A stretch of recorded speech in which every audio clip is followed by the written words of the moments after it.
தென்காசியில் தலைமை ஆசிரியர் கழகம் சார்பில் நடைபெற்ற கண்டன ஆர்ப்பாட்டத்தில் தலைமை ஆசிரியை கண்ணீர் மல்க கதறி எழுந்த சம்பவம் பரபரப்பை ஏற்படுத்தியுள்ளது.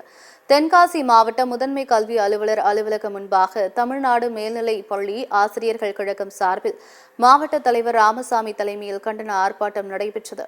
ஆர்ப்பாட்டத்தில் தலைமை ஆசிரியர் கழகத்தின் மாவட்ட செயலாளர் தமிழ்வாணி பேசியபோது, பள்ளிகளை நிர்வகிப்பதில் தலைமை ஆசிரியர்களுக்கு பணிச்சுமைகள் ஏற்படுகிறது. இவைகளை கடந்து மாணவர்களுக்காகவும் ஆசிரியர்களுக்காகவும் பணியாற்றினால் தங்களுக்கு பரிசாக பணிமாற்றம் கிடைப்பதாக கூறினார். யாரோ ஒருவர் செய்யக்கூடிய தவறுகளுக்கு தலைமை ஆசிரியர்கள் பலிகடா ஆக்கப்படுவதாக தங்களுக்கு மிகுந்த மன உளைச்சல் ஏற்படுவதாக கூறி தலைமை ஆசிரியர் கண்ணீர் மல்க பேசினார். தலைமை ஆசிரியை கண்ணீர் விட்டு பேசியது சக ஆசிரியர்களிடம் வேதனையை ஏற்படுத்தியது. தலைமை ஆசிரியர்கள் அனைவரும் இன்று ஒருங்கிணைந்து மன உளைச்சல்களையும்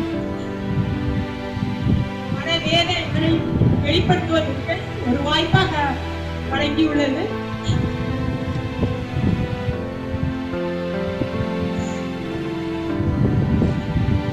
இதற்கு முந்தைய பணியாற்றிய பள்ளியில் அடிப்படை வசதிகள் அனைத்தையும் மிகுந்த சிரத்தையோடு அளித்தோம். இதே போன்றுதான் அனைத்து தலைமை ஆசிரியர் பெருமக்களும் பணியாற்றி கொண்டிருக்கிறார்கள்.